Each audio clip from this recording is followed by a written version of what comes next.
Does America really have a godly heritage? Indeed it does. Abundant documentary evidence of that fact is available in tens of thousands of historic documents. In fact, the history in and around just this one building clearly demonstrates America's godly heritage.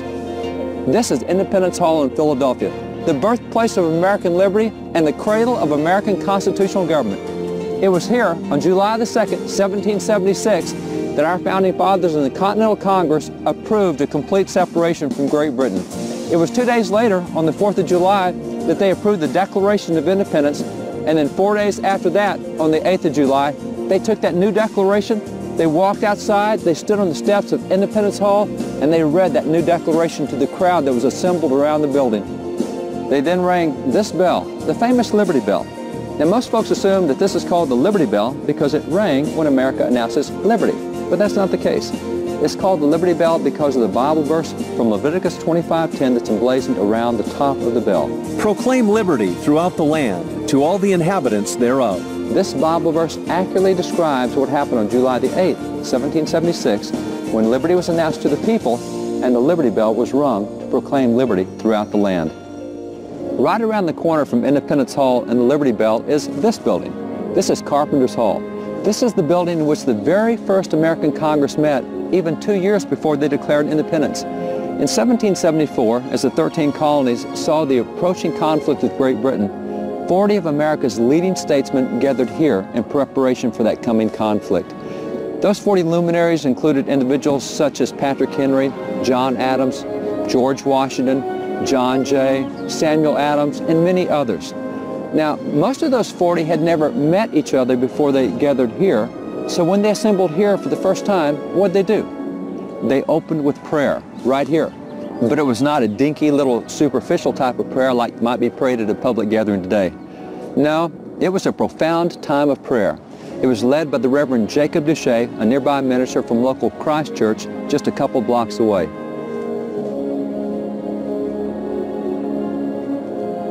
This is the Reverend Jacob Duché's church. This is Christ Church.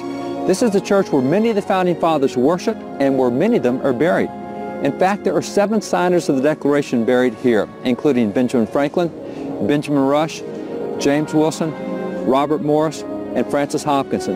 And signers George Ross and Joseph Hughes are also buried here.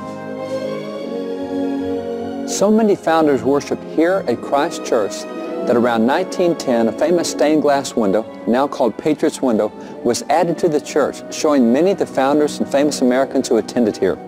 Shown in the window are Robert Morris and his family. Robert Morris was one of the elite group of 6 founding fathers who signed both the Declaration of Independence and the Constitution. There's also George Washington and his wife, Martha. And Alexander Hamilton, a signer of the Constitution and an author of the Federalist Papers. And Dr. Benjamin Rush, a signer of the Declaration and the father of public schools under the Constitution. And here is Joseph Hopkinson, a federal judge and a constitutional attorney who was the son of signer of the Declaration, Francis Hopkinson. In fact, here is signer Francis Hopkinson with another of his sons. And this is John Penn and his family. And this is Benjamin Franklin and his daughter Sarah. Franklin is another of the 6 who signed both the Declaration and the Constitution. He was also governor of Pennsylvania after the Revolution. Not only did Franklin attend church here, but this is pew number 70, which Benjamin Franklin held in this church for 60 years. This is the pew where he and his family sat when attending church here. And this is pew number 58, where George and Martha Washington sat while attending church during the 7 years that he resided in Philadelphia as President of the United States. This is pew number 52, where Robert Morris sat during services. Pew number 60 is where John Penn sat. And pew number 65 is the pew of Francis Hopkinson, who played the organ here in this church and is responsible for this work from 1767. This is America's first purely American hymn book. It was from Christ Church that the Reverend Jacob Duché came here to Carpenter's Hall to open the very first American Congress with prayer. Of that time of prayer, John Adams reported, "The Reverend Duché, unexpectedly to everybody, struck out into an extemporary prayer which filled the bosom of every man present. I must confess I never heard a better prayer, with such fervor, such ardor, such earnestness and pathos, and in language so elegant and sublime for America and for the Congress. It has had an excellent effect upon everybody here. Silas Deane, who became a famous American diplomat, was also a member of that first Congress, and he said that it was, quote, a prayer worth riding 100 miles to hear. That is, it was worth spending 3 days on horseback to arrive in time for that prayer. So profound was the prayer that Deane reported, quote, even Quakers shed tears. In addition to the momentous time of prayer that morning, Congress also read from 4 chapters in the Bible. One of those chapters, Psalm 35, had particularly impacted the group. As John Adams reported to his wife Abigail, I never saw a greater effect upon an audience. It seemed as if heaven had ordained that psalm to be read on the morning. I must beg you to read that psalm. Numerous other delegates also commented on that profound time of prayer and Bible study here at Carpenter's Hall, which is yet another clear reminder of America's godly heritage. After that first year when Congress met in Carpenter's Hall, the next year they met here in Independence Hall. This is the room that for several years was the home of the Continental Congress, the Congress that produced so many of our famous founding fathers and great national leaders and military generals and U.S. presidents. In fact, America's first 4 presidents all served in Congress in this room. An interesting anecdote involving one of those 4 occurred here in 1777. John Adams of Massachusetts, who went on to become America's 2nd president, became close friends with Dr. Benjamin Rush from here in Philadelphia while both were serving here in Congress during the Revolution. Both had signed the Declaration of Independence together. Dr. Rush, known as the father of American medicine, had been appointed by Congress as the Surgeon General of the Continental Army. In 1777, he traveled the battlefield hospitals, helping the wounded and checking on the medical conditions before returning to Congress. In 1777, the American Revolution was not going particularly well. America was losing many more battles than it was winning.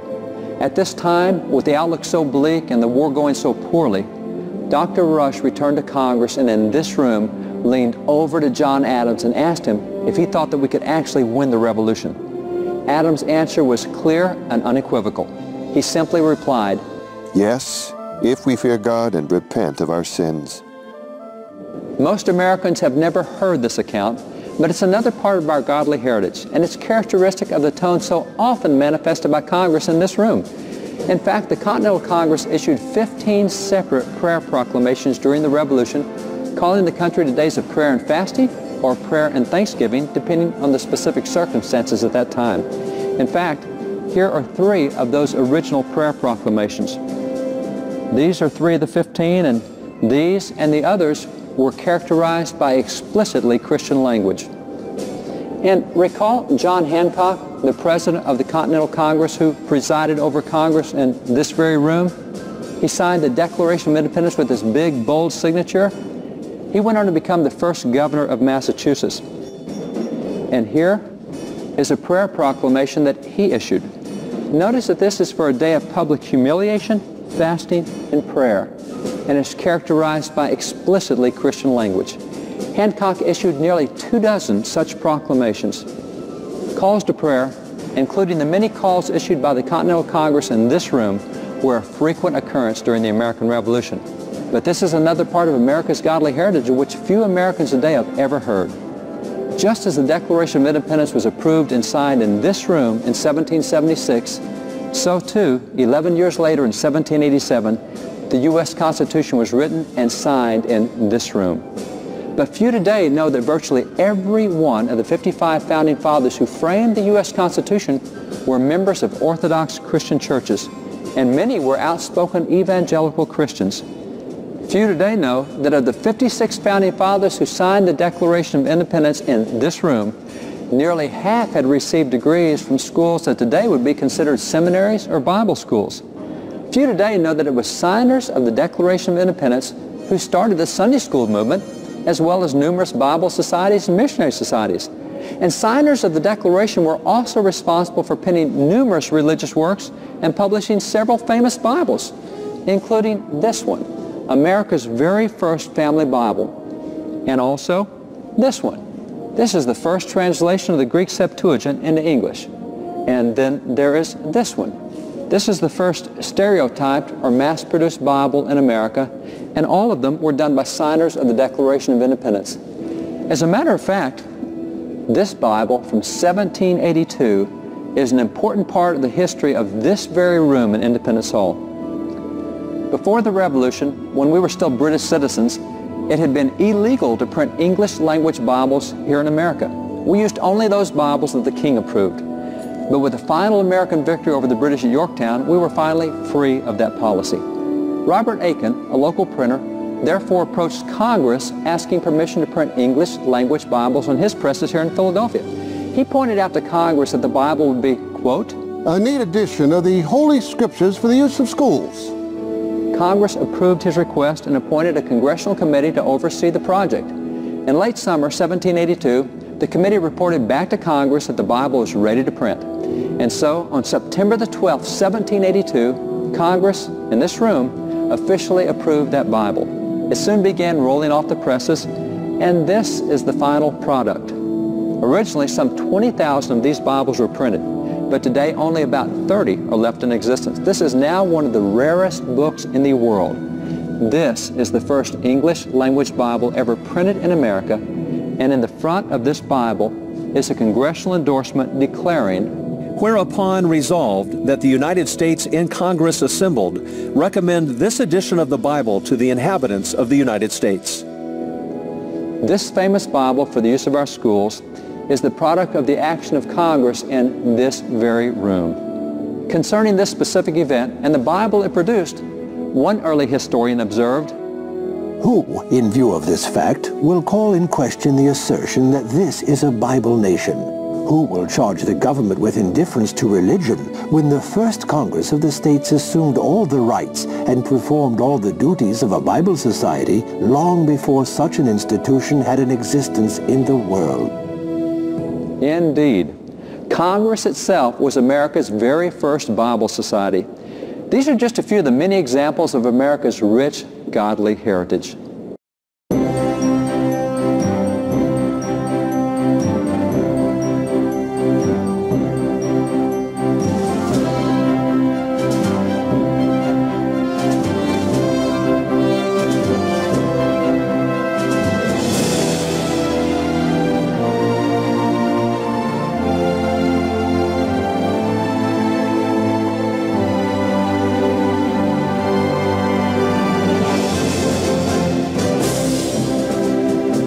Another well-documented part of America's godly heritage that few know today involves George Washington.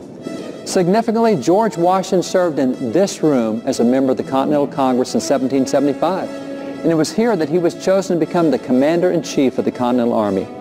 12 years later, in 1787, he served in this room again as President of the Constitutional Convention, presiding over the writing of the U.S. Constitution.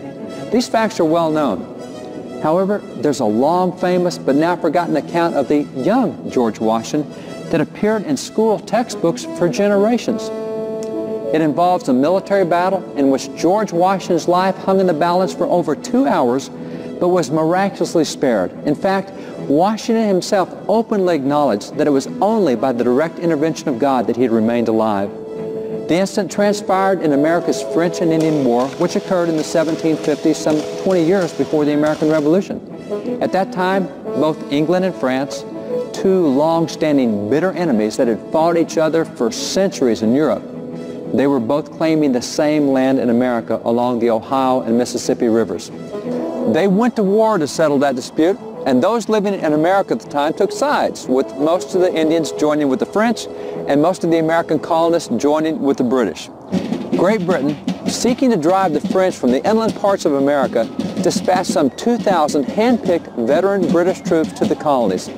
Those troops, under the command of distinguished General Edward Braddock, arrived in Virginia and were joined by 100 Virginia buckskins led by their 23-year-old Colonel George Washington.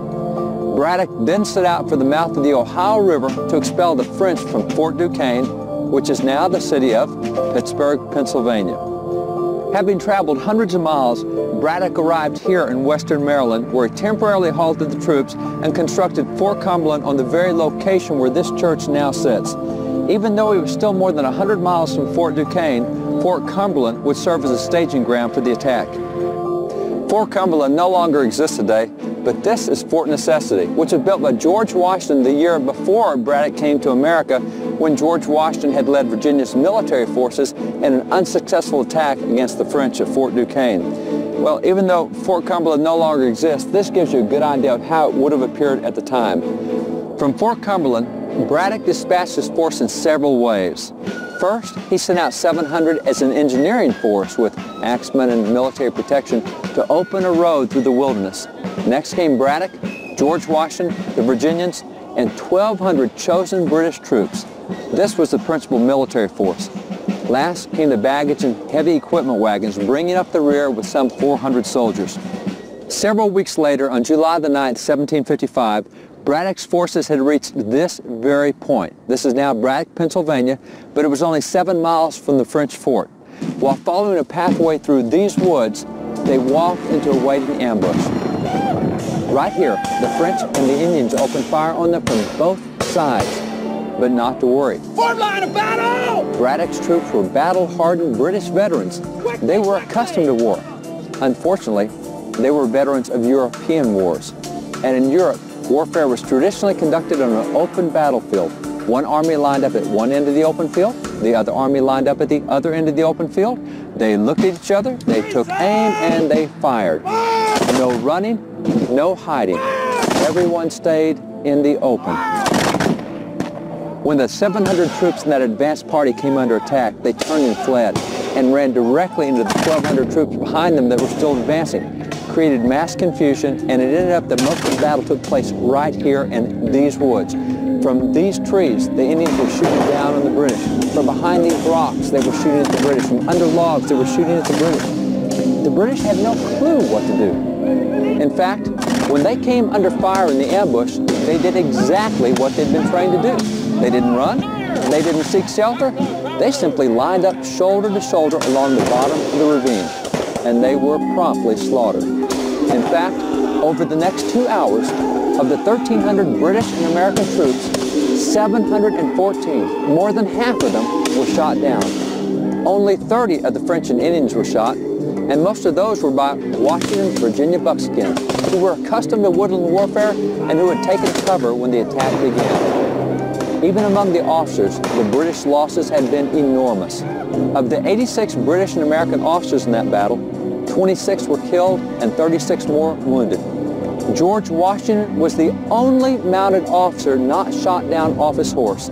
He was the only remaining officer left on horseback. And he had been particularly vulnerable because throughout the battle, he had courageously ridden back and forth along the front line of the troops, delivering General Braddock's orders first here and then there. Late in the battle, General Braddock was seriously wounded. Washington took charge, gathered the remaining troops, and led them back to Fort Cumberland. Along the way, Braddock died. And on his death, in the ambush, they did exactly what they'd been trained to do. They didn't run, they didn't seek shelter, they simply lined up shoulder to shoulder along the bottom of the ravine, and they were promptly slaughtered. In fact, over the next 2 hours, of the 1,300 British and American troops, 714, more than half of them, were shot down. Only 30 of the French and Indians were shot, and most of those were by Washington's Virginia buckskins, who were accustomed to woodland warfare and who had taken cover when the attack began. Even among the officers, the British losses had been enormous. Of the 86 British and American officers in that battle, 26 were killed and 36 more wounded. George Washington was the only mounted officer not shot down off his horse. He was the only remaining officer left on horseback. And he had been particularly vulnerable because throughout the battle, he had courageously ridden back and forth along the front line of the troops, delivering General Braddock's orders first here and then there. Late in the battle, General Braddock was seriously wounded. Washington took charge, gathered the remaining troops, and led them back to Fort Cumberland. Along the way, Braddock died. And on his death, Washington performed the role of military chaplain, reading the funeral service, offering prayers, and reading scriptures. Braddock's body was then buried here, and wagons were driven over his grave so that the Indians could not find his body and desecrate his remains. Washington and the remaining troops arrived back at Fort Cumberland on July the 17th, 1755. During the week-long march back to the fort, word had spread across the colonies that the slaughter of the British and American forces had been complete, that the entire force had been wiped out. So after his safe arrival at the fort, Washington wrote a letter to his family assuring them that despite the reports to the contrary, he was still very much alive. He told them, "As I have heard since my arrival at this place a circumstantial account of my death and dying speech, I take this early opportunity of contradicting both, and of assuring you that I now exist and appear in the land of the living." Washington assured his family that he was indeed alive, but just barely.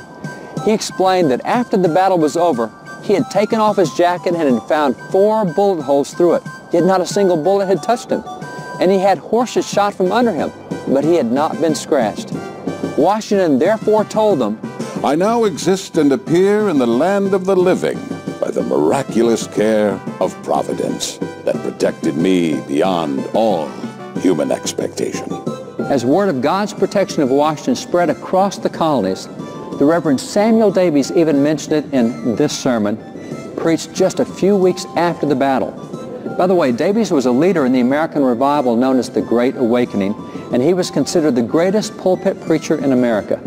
In this 1755 sermon, the Reverend Davies expressed his belief that God's special intervention in behalf of Washington during that battle suggested that God probably had something special planned for Washington in the future. Of course, 20 years later, it was apparent that God definitely did have something special planned for George Washington, and the entire nation has benefited as a result. Additional evidence of God's miraculous and direct intervention in that 1755 battle was provided 15 years later in 1770, which was then the time of peace. George Washington returned to the area near where he had earlier battled the French and Indians. An old Indian chief from far away, having learned of Washington's return, traveled across the state to meet with Washington. The ancient leather-faced chief sat down with Washington and face-to-face over a council fire explained that he had been a leader in that battle 15 years earlier, and that during the battle he had instructed his braves to single out the officers and shoot them down, knowing that if he could slaughter the officers, they could scatter the remaining troops and then easily destroy them later. Washington, like the other officers, had been specifically singled out, but after dozens of unsuccessful attempts by the warriors to shoot him down, the chief concluded that Washington was under the care of the Great Spirit, and he instructed his braves to cease firing at him. He told Washington, "I have traveled a long and weary path, that I might see the young warrior of the great battle. I am come to pay homage to the man who is the particular favorite of heaven, and who can never die in battle." Significantly, others from that battle provided identical testimony. For example, another chief testified, "Washington was never born to be killed by a bullet. I had 17 fair fires at him with my rifle, and after all could not bring him to the ground." Clearly, God's intervention in the preservation of George Washington was apparent both to his foes as well as to his friends. Today, a huge memorial to George Washington has been erected to commemorate the site of that battle. What would have been the impact on America had Washington been shot down in 1755? Nearly 2 centuries later, President Calvin Coolidge answered that question, declaring, Washington was the directing spirit without which there would have been no independence, no union, no constitution, and no republic. We cannot yet estimate him. We can only indicate our reverence for him and thank the divine providence which kept him to serve and inspire his fellow man. Significantly, even Washington understood that he had played a critical role in America's formation, but he also recognized that it had not been the result of his own skills, but rather the favor of God. As he humbly acknowledged, "I have only been an instrument in the hands of Providence." the remarkable account of God's direct intervention in the life and affairs of one of our greatest national heroes appeared in American history textbooks for nearly a century and a half. It's a well-documented part of our godly heritage, but today, this account is virtually unknown. In fact, today we're often told just the opposite, that America had no godly heritage, and that our founding fathers were atheists and agnostics and deists who formed a completely secular government. However, a clear declaration by founding father John Adams proves otherwise. John Adams declared, The general principles on which the fathers achieved independence were the general principles of Christianity. That declaration by John Adams is exactly the opposite of what we hear today. Yet Adams was an eyewitness. He knew what our foundation was. In fact, he helped construct it. There's abundant evidence proving that the general principles of Christianity were indeed firmly embraced by the vast majority of our founding fathers, and that those principles form the foundation of American government. In addition to the proof that's readily available in the founders' own writings and public acts, additional confirmation is also found in what many today might consider a surprising source, the publications of the American Tract Society.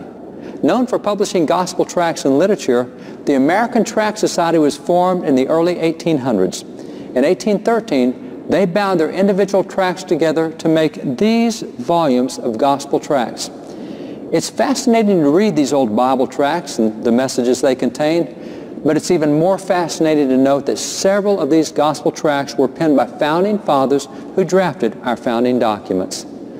Yet considering the educational system and the textbooks that produced our great leaders, it's not surprising that so many of them were Christians and were outspoken about the importance of Christian principles in American government. Here's a prime example.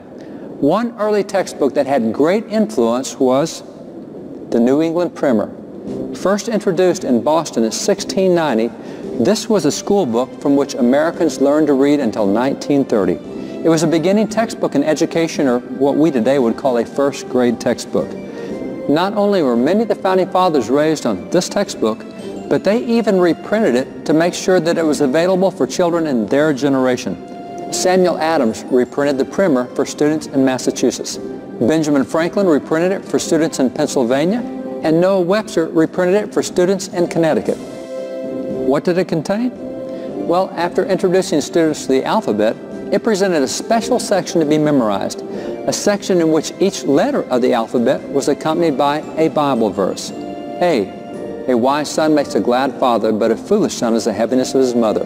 Proverbs 10:1. B, better is a little with the fear of the Lord than great treasure and trouble therewith. Proverbs 15:16. C, come unto Christ, all ye that labor and are heavy laden, and he will give you rest.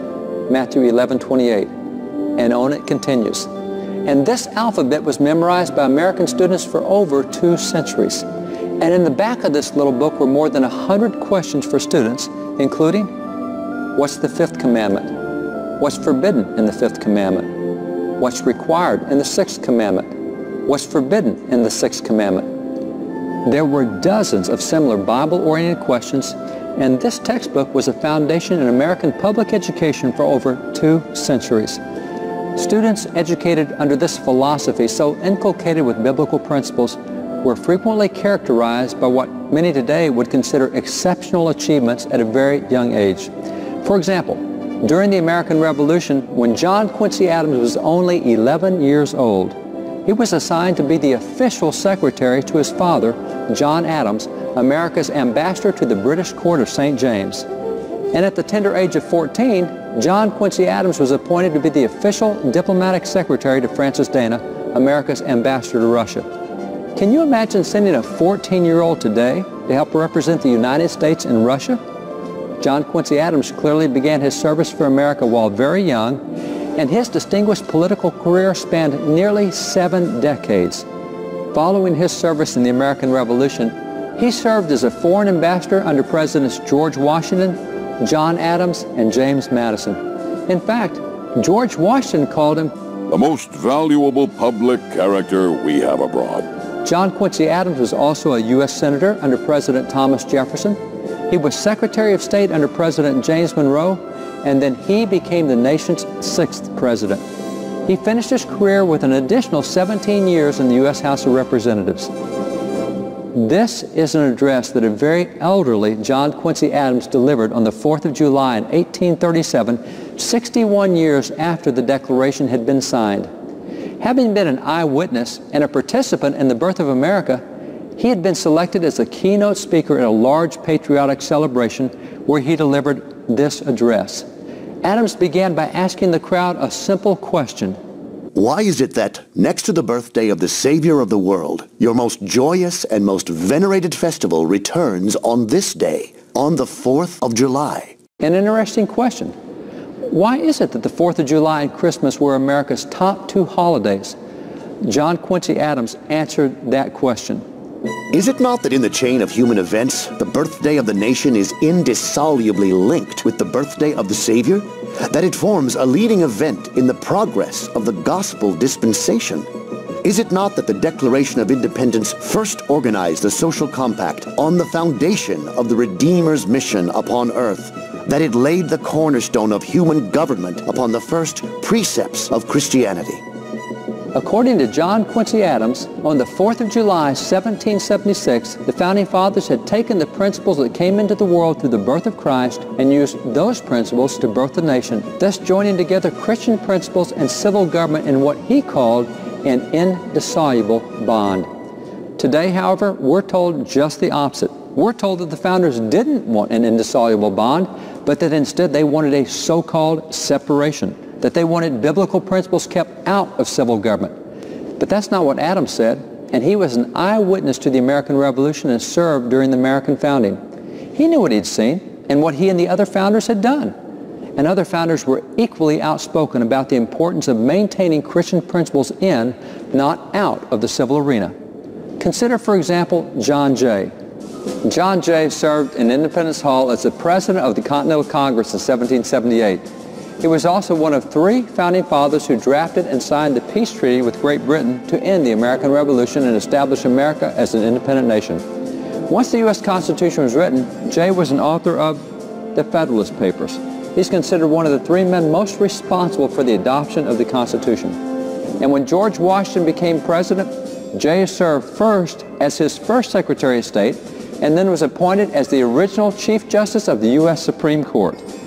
In fact, when the Federal Congress sat here in Philadelphia before moving to its permanent home in Washington, D.C., John Jay was Chief Justice of the Supreme Court when it met in this room, inside Old City Hall, the building located next door to Independence Hall.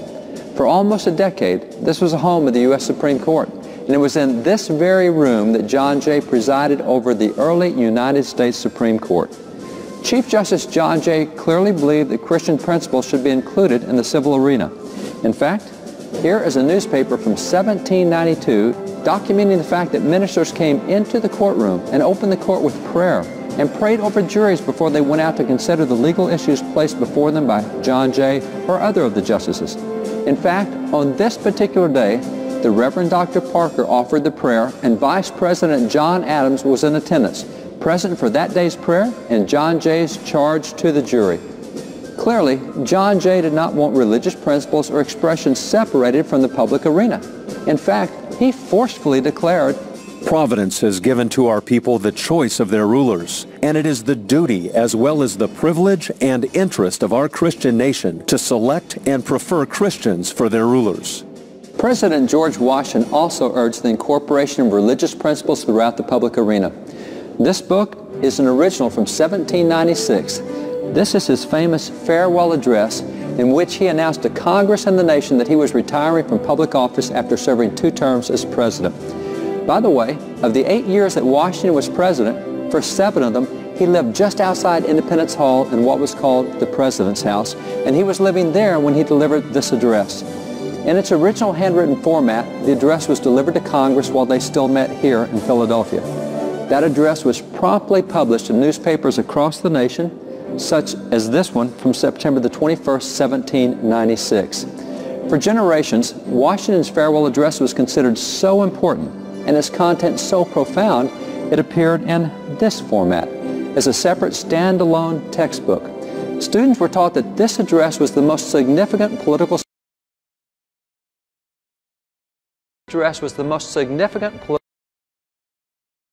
speech ever delivered to the nation, and they were even tested on its content.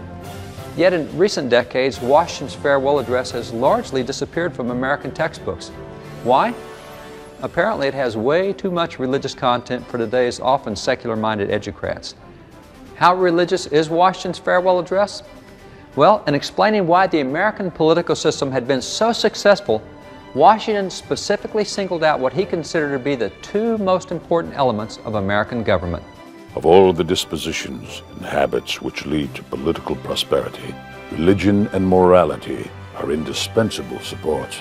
In vain would that man claim the tribute of patriotism, who should labor to subvert these great pillars. Washington specifically identified religion and morality as the two most important elements of American government. And he even warned that anyone who attempted to separate those two elements from the political realm could not be considered an American patriot. We certainly don't hear those types of statements anymore, but such were the succinct declarations of America's founders. Clearly, the system of government given to us by our founding fathers was deliberately and intentionally built upon religion and morality, and it has enjoyed unprecedented success. We are now the world's longest ongoing constitutional republic. To exist more than 2 centuries under the same governing document is an accomplishment unknown among contemporary nations. For example, Russia, Italy, France, Greece, Haiti, and many other nations underwent revolutions at about the same time as the American Revolution, but with very different results. In fact, during the same period that America has had just one government, France has had 15. And in just the 20th century alone, Russia had 4, Afghanistan 5, Poland 7, and the same pattern is true with other nations. Each of those nations, when forming their governments, had access to the same set of political philosophies. Yet our founding fathers apparently selected ideas that the other nations chose not to apply. So what were the sources for the founders' successful ideas? Political science professors believe that they could answer this question. If they could assemble a broad spectrum of writings from the founding era and see who or what was being quoted in those writings, then they could identify the source for many of the unique political ideas embraced during the founding era. The researchers therefore assembled 15,000 representative writings from that period, searched those writings, and isolated 3,154 direct quotes. They traced those quotes back to their original sources, thereby identifying the most frequently cited sources of the founding era. The result is recorded here in this work, The Origins of American Constitutionalism. The researchers discovered that the single individual cited most often during the founding era was political philosopher Charles Montesquieu, with 8.3% of the quotes being taken from his writings from the 1750s. Legal scholar William Blackstone was the second most cited individual, with 7.9% of the quotes being taken from his writings in the 1760s. And political philosopher and theologian John Locke was third, with 2.9% of the quotes being taken from his writings in the 1680s and 1690s. These were the 3 most frequently cited individuals during the founding era. But the researchers discovered that the single most cited source was the Bible, with 34% of the quotes being taken from the Scriptures. Significantly, that percentage is even higher when the source of the ideas used by individuals such as Montesquieu and Blackstone and Locke are identified and included. Consider, for example, a primary source of Blackstone's ideas. This massive set is Blackstone's most famous work, his Commentaries on the Laws. First introduced in 1766, this became the final word in American courts, and it remained a primary legal source until well into the 20th century. This was used to define words, establish procedure, and settle disputes. So what was a primary source for Blackstone's ideas? The answer is evident when going through his works, but the testimony of Charles Finney also provides a clear indication. Finney, a university president, educator, and civil rights leader, was probably best known for being a famous preacher during one of America's great revivals, the Second Great Awakening of the early 1800s. In his autobiography, Finney recounted his early desire to become an attorney. So like all other law students at that time, he began studying Blackstone's commentaries. As Blackstone covered the various legal concepts, he frequently presented the biblical ideas on which the laws were based. Finney stated that in the process of studying Blackstone, he read so much of the Bible that he became a Christian and received his call to the ministry. Clearly, a major source of Blackstone's ideas was the Bible, and a survey of the writings of Montesquieu and Locke confirms a similar and sometimes even a stronger biblical influence on their writings. So while 34% of the quotes in the representative writings of the founding era came directly from the Bible, many of the other quotes were taken from writers who, like Blackstone, had used the Bible to help arrive at their own conclusions, the Bible was far and away the most influential source of ideas in the founding era. It is therefore not surprising that the Constitution reflects many biblical principles. For example, Isaiah 33:22 sets forth 3 distinct branches of government, just as was adopted in the Constitution. And the logic for the separation of powers was based on teachings derived from Jeremiah 17:9, and the basis of tax exemptions for churches. Exemptions given us by the Founding Fathers themselves can be found in Ezra 7:24, and there are many other examples of American government adopting biblical patterns and precedents. In fact, the biblical underpinnings of America were so obvious to previous generations that in 1892, even the U.S. Supreme Court had no difficulty in rendering a unanimous decision with what may be a surprising declaration for us today. No purpose of action against religion can be imputed to any legislation, state or national, because this is a religious people. This is a Christian nation. This is a Christian nation. What would lead the U.S. Supreme Court to conclude that? The answer is simple: America's own history.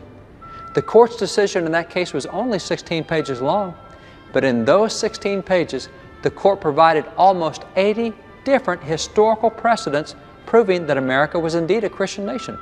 The court referenced the Founding Fathers, the acts of Congress and the state governments, previous court decisions, and many other official actions to reach its conclusion that America was indeed a Christian nation. 80 precedents in a case is impressive, but it's also important because courts base their decisions on precedent. This enables them to be consistent from ruling to ruling, thus contributing to a stable society. Significantly, that 1892 court decision was by no means the only Supreme Court decision that recognized and preserved America's biblical heritage. Similar decisions were rendered both before and after that 1892 ruling. For example, in 1844, a case was brought before the Supreme Court involving this Philadelphia school. Originally founded by a wealthy French immigrant, he wanted it operated on the secular philosophy dominant in France during the French Enlightenment, and the same philosophy embraced by many schools today. Run by the city of Philadelphia, this school operated on the notion that students could successfully learn morality apart from the Bible. In fact, the school even adopted a policy prohibiting Christian ministers from setting foot on campus. This policy, perceived as an attempt to keep the Bible from students, became an issue at the U.S. Supreme Court. And when the court issued its final decision, the ruling was unanimous and was delivered by Justice Joseph Story, called a father of American jurisprudence, who was placed on the court by President James Madison. In that unanimous decision, the Supreme Court made this declaration that's very surprising today. Why may not the Bible, and especially the New Testament, be read and taught as divine revelation in the schools? Its general precepts expounded, its evidences explained, and its glorious principles of morality inculcated. Where can the purest principles of morality be learned so clearly, so perfectly, as from the New Testament? The Supreme Court of the United States unanimously held that this government-run school should teach the Bible, the source of what it called, quote, the purest principles of morality. Modern rulings are exactly the opposite, but few today realize that earlier courts whose justices were appointed by Founding Fathers, have already ruled on the same issues. There are literally dozens of such rulings, including one by the 1811 New York Supreme Court, a ruling subsequently cited by the U.S. Supreme Court as an authority for its own decisions. That New York case dealt with a man who had distributed a writing full of vulgar, malicious, and gratuitous profanity, attacking God, Jesus Christ, and the Bible. He was fined and punished, and on appeal, the state Supreme Court upheld the conviction, stressing, whatever strikes at the root of Christianity tends manifestly to the dissolution of civil government. According to the court, an attack on Christianity was an attack on the foundation of our country and its government, and the U.S. Supreme Court agreed. Significantly, none of these court decisions, or scores of others like them, was a problem with the First Amendment, because previous generations understood that the First Amendment was never intended to separate biblical principles or expressions from the public square. Today, we so often hear the Constitution's religion clauses in the First Amendment coupled with the phrase separation of church and state. Yet concerning religion, the First Amendment only states, Congress shall make no law respecting an establishment of religion or prohibiting the free exercise thereof. Clearly, neither the word separation, nor church, nor state is found in any part of the First Amendment. In fact, that phrase appears in no governmental founding document. Of course, most today recognize the phrase separation of church and state, but few know its source.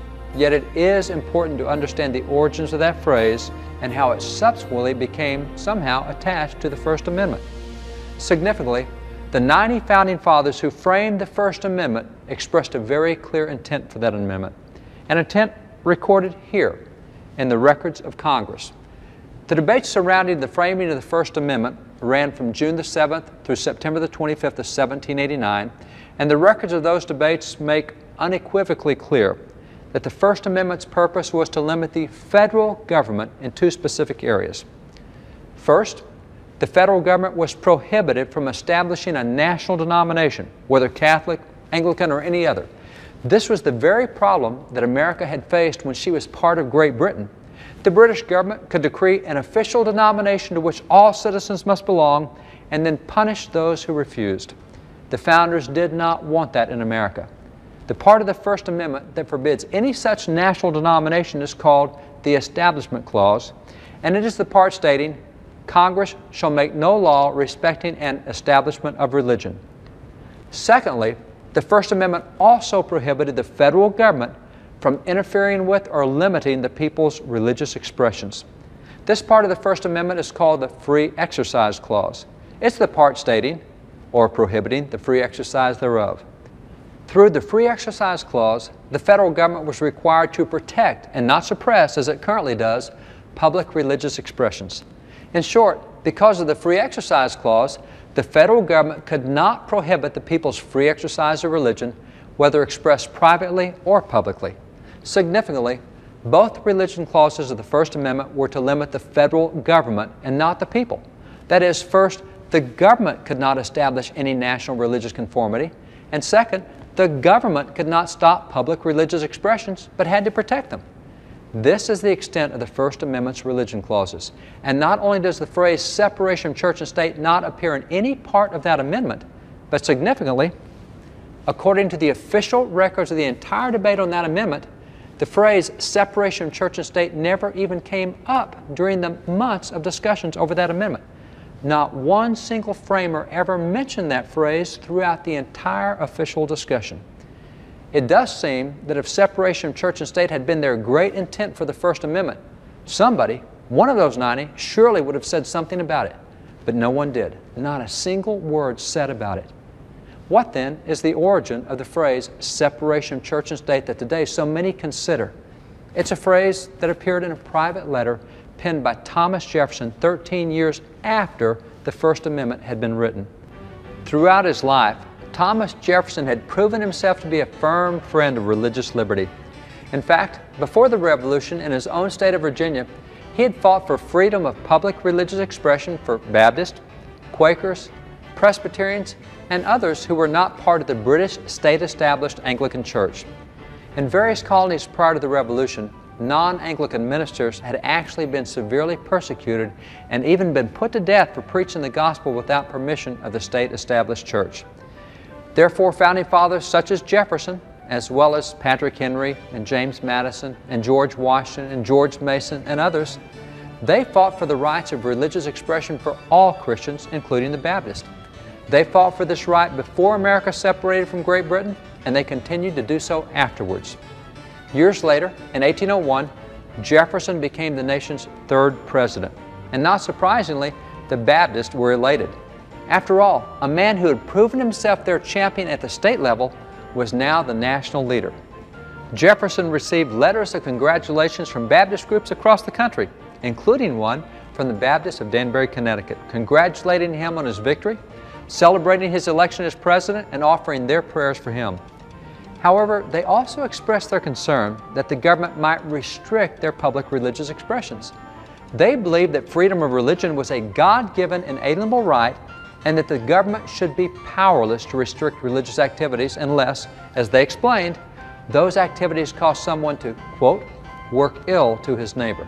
That is, unless someone's religious expression actually directly harms someone else.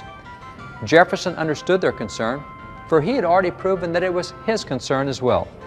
He replied to the Danbury Baptists on January the 1st, 1802, thanking them for their kind prayers and assuring them that their free exercise of religion was indeed an inalienable right and therefore would not be meddled with by the government.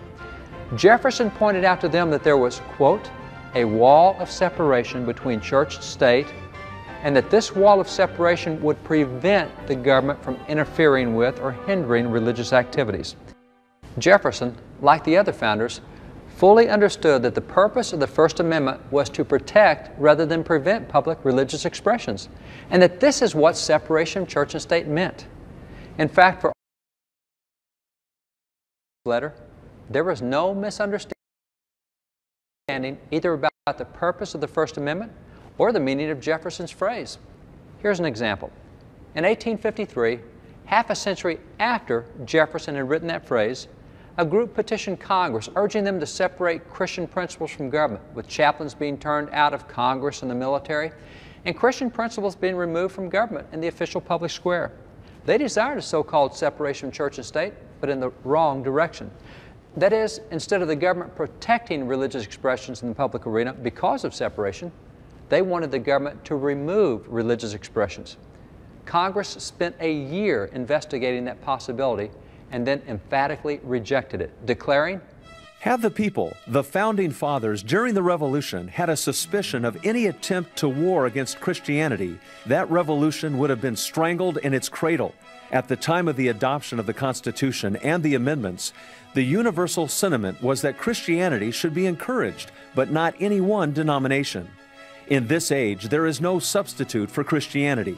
That was the religion of the founders of the Republic, and they expected it to remain the religion of their descendants.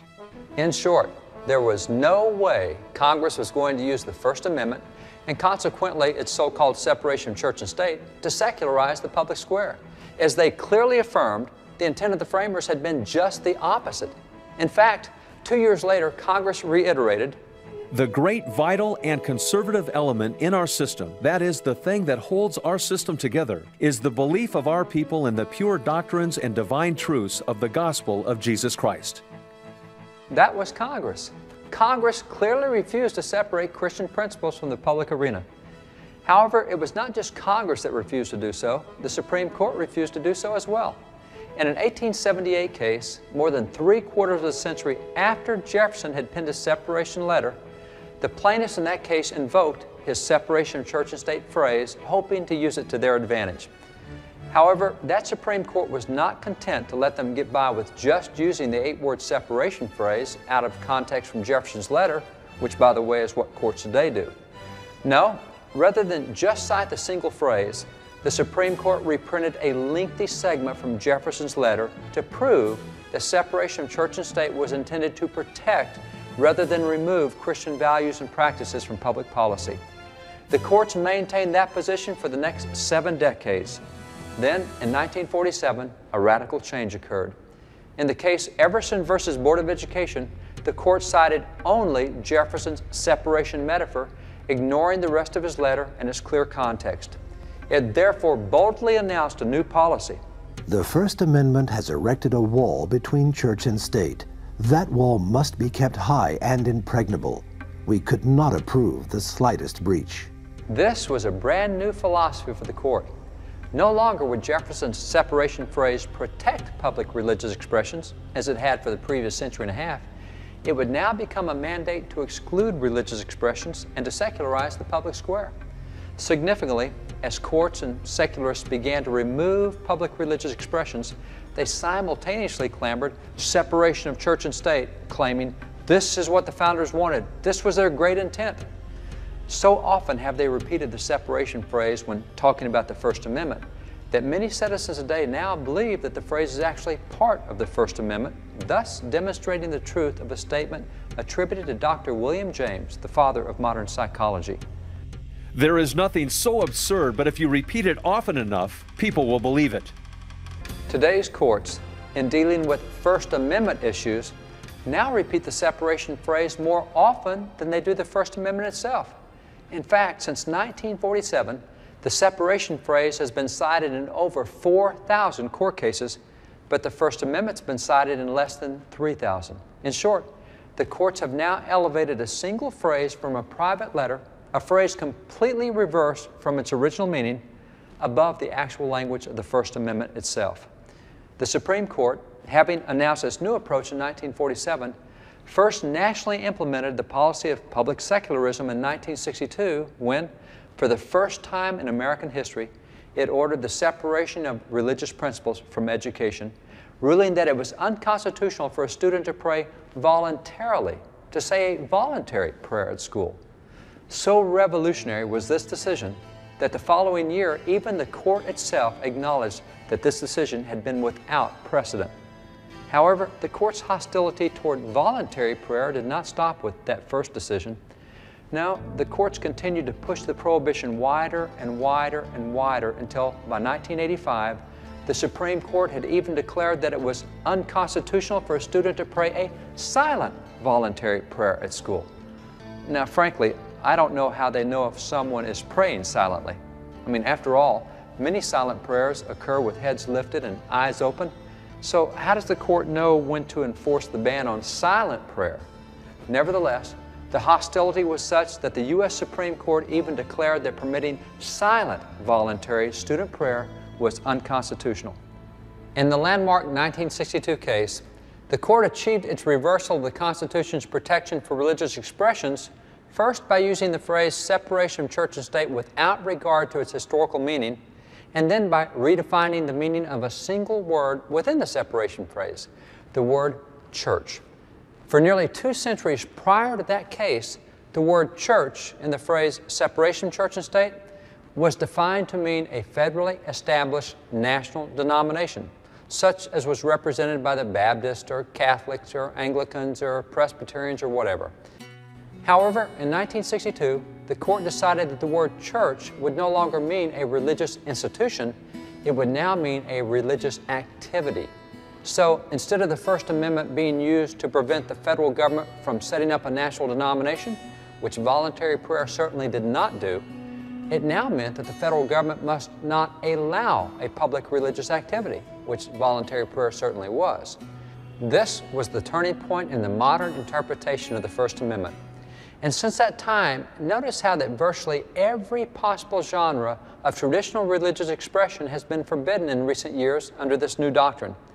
Imagine, for just short of 2 centuries, the First Amendment had prohibited the federal government from halting public religious exercises. But now, somehow, the First Amendment means just the opposite, all because the court took an 8-word phrase from a private letter and twisted and completely reversed its meaning, and then made that phrase a replacement for the clear wording of the Constitution. That 1962 case redefined the First Amendment, and it's notable for other reasons as well, particularly for its use, or lack thereof, of precedents. Recall that when the 1892 Supreme Court unanimously ruled that Christian principles must remain the basis of American laws and institutions, it had offered nearly 80 precedents as a basis for that decision. The 1962 case was just the opposite, providing virtually no precedents to support its removal of voluntary school prayer. The justices on the court were simply ready to move America in a new direction. So in essence, they simply announced, we'll not have voluntary prayer in schools anymore. We now think that that violates the Constitution. Within 12 months of that original decision, in 2 additional cases, the court reaffirmed its removal of voluntary prayer and then broadened its prohibition to include Bible reading at school. This was an even more radical reversal than the removal of voluntary prayer. Recall from the brief historical survey already presented that the founders relied on the Bible in education. Early textbooks quoted the Bible and used it to help students memorize the alphabet. Congress printed the first English language Bible for the use of our schools, and previous Supreme Courts ruled that government-run schools would teach the Bible. So, when the court banned Bible reading from schools in 1963, on what possible grounds did it justify its decision? If you want to see why the court did what it did, simply read the case for yourself. You can find it online, or you can go to a local law library and read it. And if you do, you'll see that in reaching its decision, The lower court had relied on the testimony of a psychologist who explained the danger of reading the Bible in schools. The Supreme Court then repeated that finding, reporting, "If portions of the New Testament were read without explanation, they could be and had been psychologically harmful to the child." That's quite a statement. The court was no longer concerned merely about law and the Constitution, its constitutionally assigned role, but it had now appointed itself as the national child psychologist. In fact, in recent years, justices on the court have described the court's role not only as being amateur psychologists on a, quote, psycho journey, but also as being, quote, a national theology board, and, quote, a super board of education for every school district in the nation. That decision to remove the Bible from schools, just like the decision to ban voluntary prayer, was a reversal of all previous practice and rulings by the court on that issue.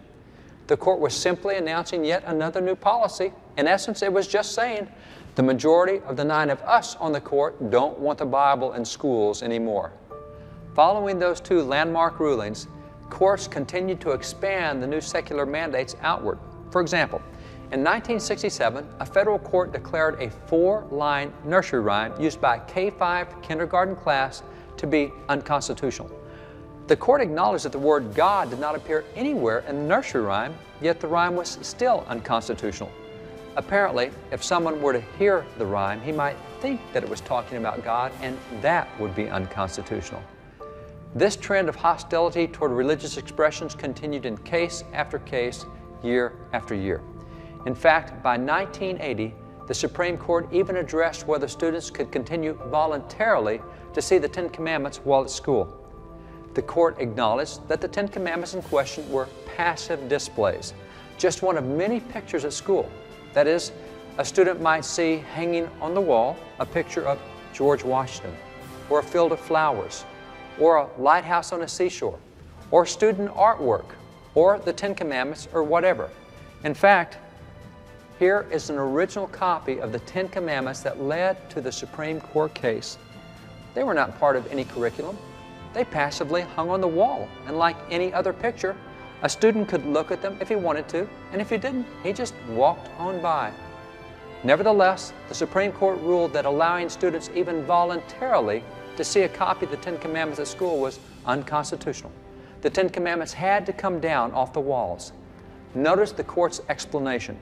If the posted copies of the 10 Commandments are to have any effect at all, it will be to induce the school children to read, meditate upon, perhaps to venerate and obey the commandments. This is not a permissible state objective. What a statement. We can't let students see the 10 Commandments. If they saw them, they might read them. And if they read them, they might respect them. They might even obey them. You know, things like don't steal and don't kill. That would be unconstitutional. Significantly, generations of American leaders and courts before that ruling had regularly affirmed that the 10 Commandments were the basis of civilized behavior in our society and the foundation for much of our legal code. In fact, speaking about the 10 Commandments, John Adams unequivocally declared, "If thou shalt not covet and thou shalt not steal were not commandments of heaven, they must be made inviolable precepts in every society before it can be civilized or made free." This was the clear declaration of John Adams.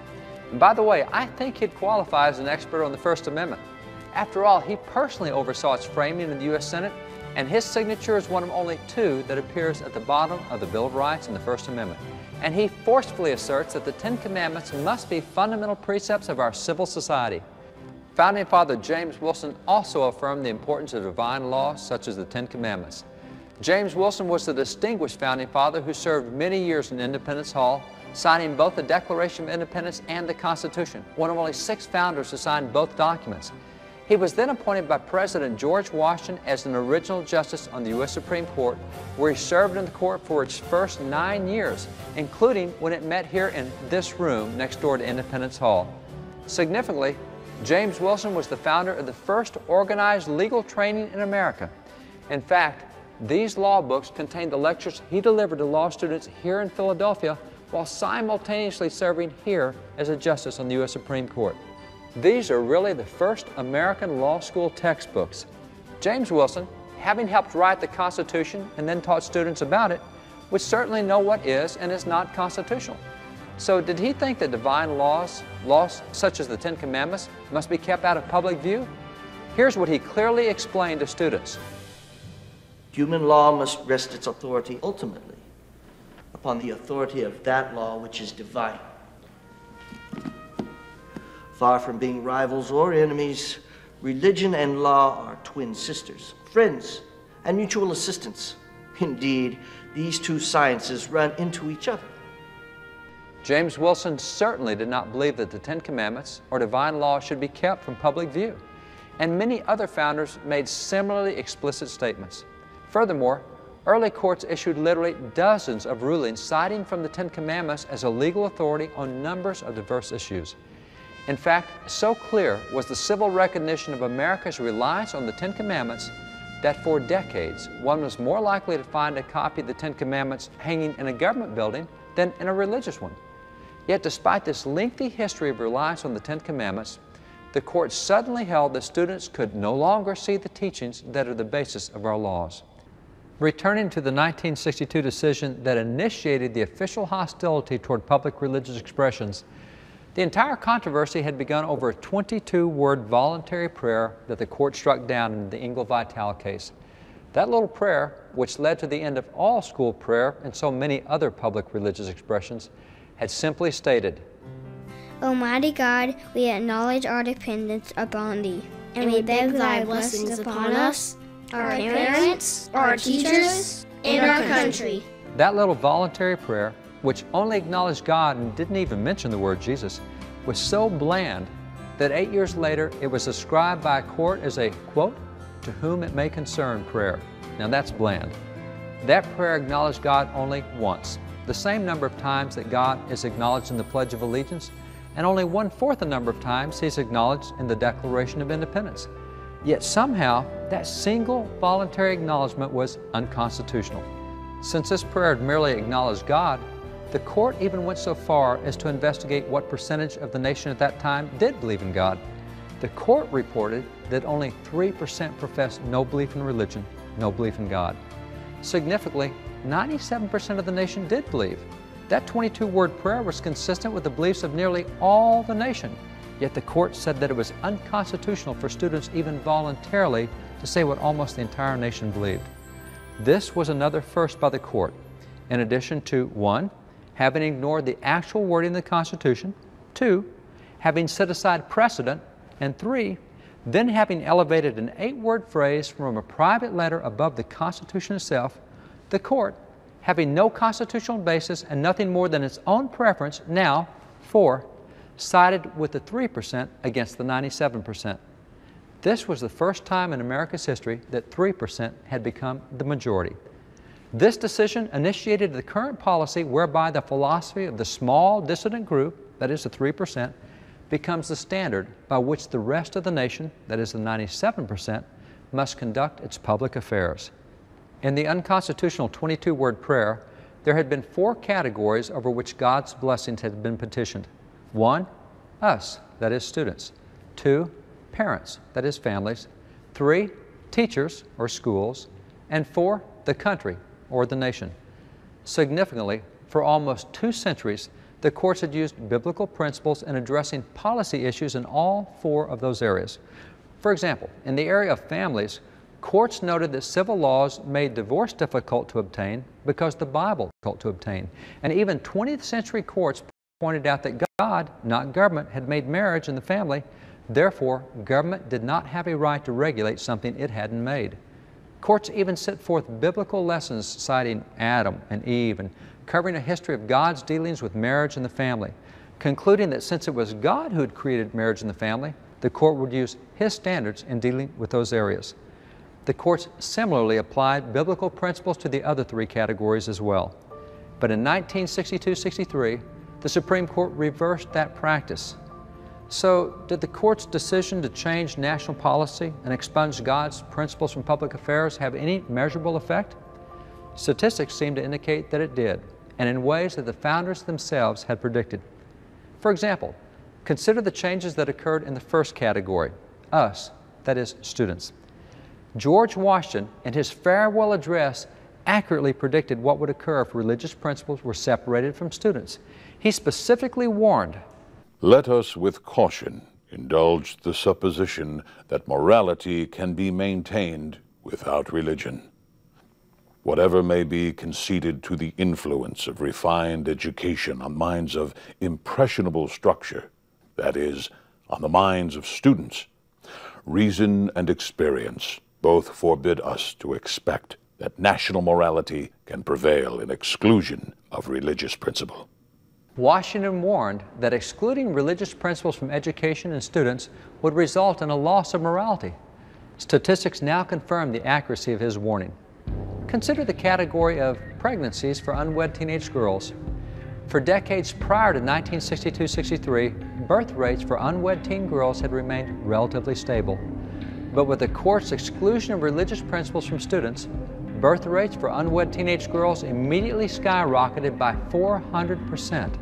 Similarly, birth rates for junior high girls had also been low. But following the court's removal of religious principles, pregnancies for girls ages 10 through 14 shot up by 460%. America now has the highest teen pregnancy rate of any nation in the industrialized world. Sexually transmitted diseases among students also reached previously unrecorded highs. Notice how low the rates had been.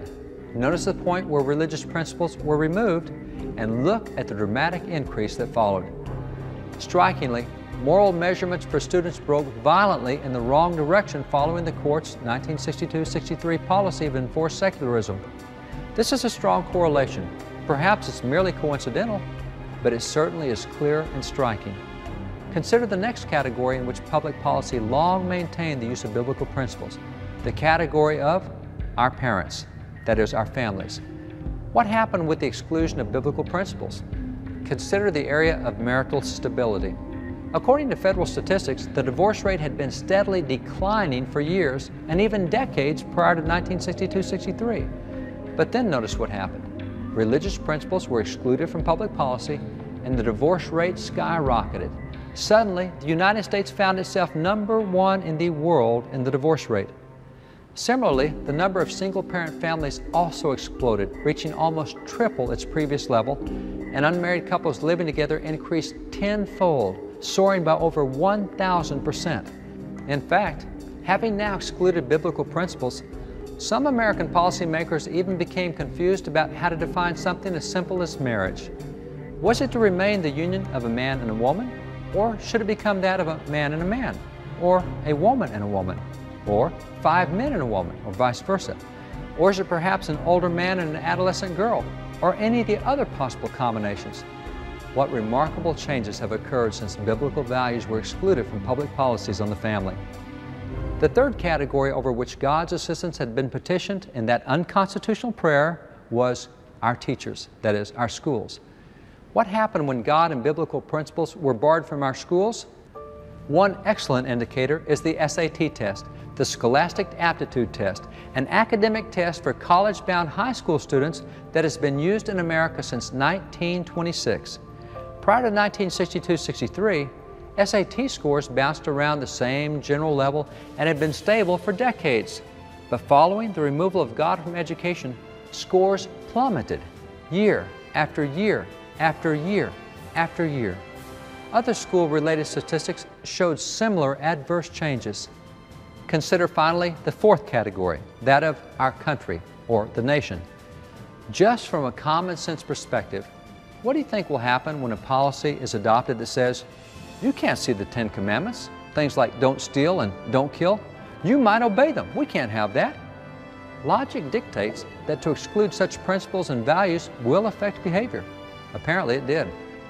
In fact, George Washington, in yet another remarkable insight from his excellent farewell address, accurately predicted what has now occurred. Let it simply be asked, where is the security for property, for reputation, for life, if the sense of religious obligation desert? Washington warned that if the sense of religious obligation were separated from the public arena, that there would be no security for life or property, the very things most often touched by violent crime. In America, violent crime had remained stable for decades, but following the removal of religious principles, violent crime soared over 470%, with the United States becoming the world's leader in crimes committed. There are many additional examples of marked changes in national statistical measurements following 1962-63. Significantly, the founders understood that America could prosper only under God's blessings and therefore refused to separate His principles from any aspect of public affairs. In fact, concerning God's blessings, Benjamin Franklin, right here in Independence Hall, reminded political leaders in his day, "Without his concurring aid, we ourselves shall become a reproach and a byword down to future ages." But the founders understood that in order for God to bestow His blessings, His principles first had to be honored and embraced. George Washington pointed out, "The propitious smiles of heaven can never be expected on a nation that disregards the eternal rules of order and right, which heaven itself has ordained." In fact, the thought of disregarding what Washington had called God's eternal rules of order and right was a fearful thought for the Founding Fathers. As Thomas Jefferson acknowledged, "I tremble for my country when I reflect that God is just, that His justice cannot sleep forever." Of course, the founders' reasoning that God will bless or oppose a nation based on the policies it adopts makes sense only if there is a God, only if He has established transcendent rights and wrongs, and only if He responds to a nation on that basis. But if these ifs are true, then it goes a long way toward explaining the correlation so visible on the charts. Obviously, the founders certainly believed these ifs to be true, and they therefore repeatedly stressed that God should be openly and publicly acknowledged throughout the civic arena. For example, consider this document. This is the very first federal Thanksgiving proclamation, a proclamation written by President George Washington. In this document, Washington forcefully reminded Americans, "It is the duty of all nations to acknowledge the providence of Almighty God, to obey His will, to be grateful for His benefits, and humbly to implore His protection and favor." This is exactly what America did prior to 1962-63. Samuel Adams made a similar declaration. "May every citizen in the country have a proper sense of the deity upon his mind, and an impression of the declaration recorded in the Bible, 'Him that honoreth me, I will honor, but he that despiseth me shall be lightly esteemed.' 1 Samuel 2:30. America long guided its public policy with a clear awareness of these principles, fully embracing the belief that when America honored God, God could bless America, but that if America adopted policies that despised God and His standards, His blessings should no longer be expected. This belief stemmed from the principle of national accountability to God. While this concept is not completely unknown today, it's the concept of individual accountability to God that's still widely accepted. Most people believe that someday they will stand before God and answer to Him for their behavior. However, the founders stressed both individual and national accountability, and they also understood a fundamental difference between the two, the difference of when that accountability would occur. They recognized that individuals would answer to God in the future, but that nations would not. That when a nation passed from existence, it was forever gone and would not be resurrected to answer for what it had done. So when does a nation answer to God? That question was answered right here in this room on the floor of the Constitutional Convention in 1787 when George Mason, known as the father of the Bill of Rights, reminded the other delegates, "As nations cannot be rewarded or punished in the next world, they must be in this. By an inevitable chain of causes and effects, Providence punishes national sins by national calamities." Other founders echoed the same truth. They believed that God would deal with the nation right now, in the present, for the stands that it takes and the policies it enacts. Understanding the profound consequences of national accountability, the founders were emphatic about keeping in public office those who would enact policies that God could bless. But leaders who honor God's principles are placed into office only when voters themselves first embrace those principles and then apply them as a standard to guide their vote. Therefore, if God-fearing citizens are not involved at the ballot box, then God-fearing leaders will not be elected to office, God-honoring policies will not be enacted, and the result is that the respective city or state or nation will not be blessed by God. This is why Chief Justice John Jay had reminded the voters in his day, Providence has given to our people the choice of their rulers, and it is the duty as well as the privilege and interest of our Christian nation to select and prefer Christians for their rulers. In the same vein, the Reverend Charles Finney reminded Christian voters in his day, The time has come that Christians must vote for honest men and take consistent ground in politics. Christians have been exceedingly guilty in this manner, but the time has come when they must act differently. Christians seem to act as if they think God does not see what they do in politics, but I tell you, He does see it, and He will bless or curse this nation according to the course Christians take in politics. Of course, news reporting today rarely mentions whether a candidate running for office embraces or rejects God-fearing and biblical principles. And God-fearing citizens often complain that they don't know what a candidate really believes. Well, thankfully, there are now a number of voter websites available to help identify the specific beliefs of candidates on numbers of important issues, including those related to biblical values. Links to several such websites are available at www.wallbuilders.com. In addition, when a race has a state or a federal incumbent running for re-election, numerous websites will present the incumbent's voting record, clearly establishing what he's actually done while in office. And by the way, a voting record is always to be believed above a candidate's speeches or campaign ads, for as the old axiom correctly states, actions speak louder than words. God-fearing citizens must become active voters. They must also realize that separation of church and state as it exists today is not a teaching of the Founding Fathers, it is not an historical teaching, and it's not a teaching of law until recent years. While we fully support a separation between the two institutions of church and state, that does not mean a separation of values and principles and religious expressions from the public square. Furthermore, because of contemporary court rulings, we need to recognize that there is going to be someone's religion in the schools and in the government. With the courts having rejected traditional meanings, it's led to a number of absurd consequences. For generations, the understanding of what constituted a religion was simple and straightforward. By all definitions, to be a religion required a belief in some supreme being who set forth commands by which he expected his followers to live and conduct their affairs. That is, religion required a belief in the existence of some supreme being who was to be worshiped and obeyed by his followers. Consequently, the term religion could include those of the pagans, or Muslims, or Jews, or Hindus, or Christians, or many others. However, groups that did not acknowledge some type of supreme being were never considered to be religions. But in the early 1960s, when the court decided to change the long-standing meaning of the First Amendment, it also decided to change the long-standing meaning of religion. And just as it wrote its own new First Amendment, it also wrote its own new definition for religion. Under its new definition, a person's religion was whatever he believed so strongly that it affected the way he behaved. As a result, many beliefs and creeds and philosophies that completely denied the existence of any supreme being suddenly became legal religions. Consider a few absurd examples from the many that now exist. Courts now hold that atheism is a religion. But atheism is the essence of anti-religion, so how can anti-religion be a religion? What are the religious beliefs of atheists? Well, atheists believe devoutly that there should be no public religious expressions.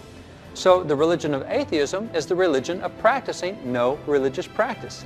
That is, it is religiously practicing non-religion, and the courts now officially consider atheism to be a First Amendment religion entitled to full religious protections.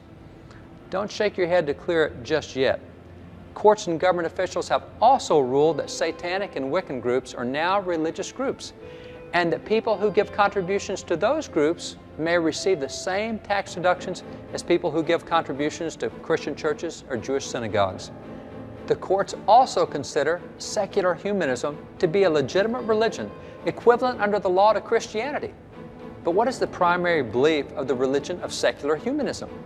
It's the belief that everything revolves around man rather than God. It's a man-centered philosophy that excludes God. There is no belief in any kind of supreme being, yet this is a court-recognized religion. Scientology, begun in the 1950s, is also now an official religion. Its beliefs are simple. It says, in Scientology, no one is asked to accept anything as belief or on faith. That which is true for you is what you have observed to be true. The truth in this religion is whatever an individual personally picks and chooses to be true. Scientology is often described as a self-help philosophy. And even though there are dozens of other self-help philosophies and groups across the nation, this one calls itself a religion and thus secures additional court protections. And as a final example, Universalist Unitarianism, formed in 1961, is now recognized as a legal religion.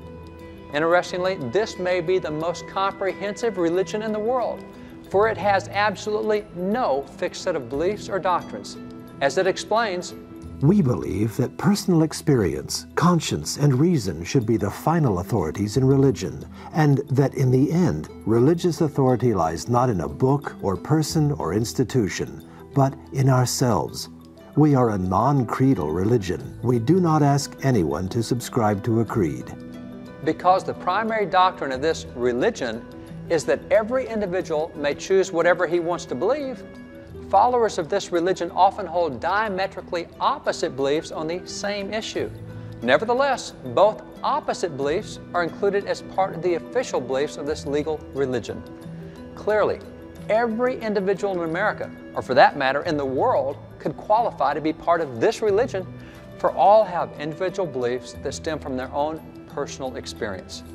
Previously, the beliefs of all of these types of groups were protected by the First Amendment's Free Speech Clause, as well as its Assembly Clause, that is, the right of persons to assemble together. But these groups were not protected by the Constitution's religion clauses. Those clauses existed to protect the truly religious. But now, the constitutional protections for the truly religious have been expanded to include every individual, even the non- and the anti-religious, thereby eradicating the religious protections for the truly religious. Okay, so all of these beliefs and many others are now officially considered religions. That is, Christianity is a religion, as is secularism, atheism, universalism, Scientology, Satanism, and so on. They're all religions, but when is it that the cry of separation from church and state is heard? Are all these religions treated the same? Do social activists enter public schools at Halloween and demand, "Get those witches down off the walls. Witchcraft is a legal, organized religion recognized by the courts. I demand separation of church and state"? Or do they enter schools, look around, and then say, "I don't see any prayer here. I don't see any Bible reading here. As a matter of fact, I don't see any religious practice here. That means the religion of atheism is being practiced here. The religion of secularism is established here. I demand separation of church and state. Get the religions of atheism and secular humanism out of the schools." Such demands are unknown. So when do we hear separation of church and state? We hear it any time that there's an attempt to involve Judeo-Christian but not other religious principles. That is, not at Halloween, but rather at Thanksgiving and Easter and Christmas. Clearly, there's a double standard. Today's separation of church and state only means that biblical principles must be kept out of public, but not the principles, beliefs, or practices of other religions, or even the so-called religions. Perhaps the clearest demonstration of this fact is evidenced by the United States Court of Appeals for the Ninth Circuit, which has jurisdiction over 7 states and 54 million Americans. That federal court ruled that it was not constitutional for public school students to say, "Under God" in the Pledge of Allegiance, but that it was constitutional for public schools to require a 3-week indoctrination to the Islamic faith in which junior high students must pretend that they're Muslims and they must offer prayers to Allah. Additionally, they're urged to take Islamic names, call each other by those names, wear Islamic garb, participate in jihad games, and read the Quran during those 3 weeks. Significantly, that federal court of appeals did not think that requiring Islamic religious activities violated the so-called separation of church and state, but they believed that voluntarily saying "Under God" in the Pledge of Allegiance did. Courts have also held that classroom libraries may include books on Eastern Oriental religions and Native American religions, but that they must remove books about Christianity. Islamic symbols may be publicly displayed at schools during Islamic holidays, but Christian symbols may not be displayed during Christian holidays. And schools may accommodate the distinct religious dress and clothing preferences of Muslim students, but not of Christian students. Because the courts now define religion to be whatever a person believes so strongly that it affects the way he behaves, the result is that there will never be a time when someone's religious beliefs will not be part of public policy. Therefore, the proper question is no longer whether religious beliefs will be part of public policy, but rather whose religious beliefs will be part of that policy.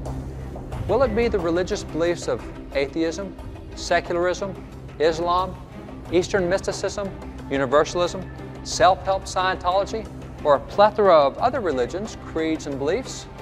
Or will it be the Judeo-Christian religious beliefs upon which the nation was founded and which over 85% of Americans still embrace today?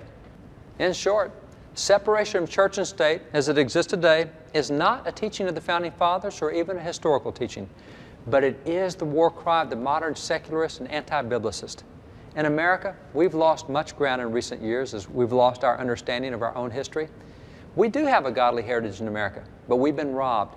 Robbed by the 3%, by the secularists, and by what is often an all too willing group of public officials and judges who work to establish secularism across the nation.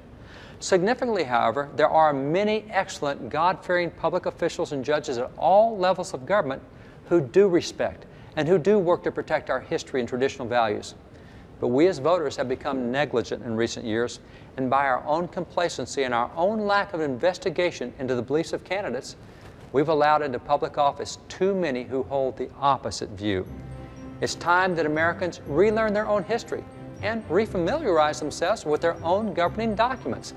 As Chief Justice John Jay recommended, every member of the state ought diligently to read and to study the Constitution of his country. By knowing their rights, they will sooner perceive when they are violated and be the better prepared to defend and assert them. It is also time for Americans to become re-engaged in the civil arena. As John Adams admonished, we electors have an important constitutional power placed in our hands. It becomes necessary to every citizen, then, to be in some degree a statesman and to examine and judge for himself the political principles and measures. Let us examine them with a sober Christian spirit. In short, it's time for Americans to recover the things we've given up in recent years. It's time to get involved.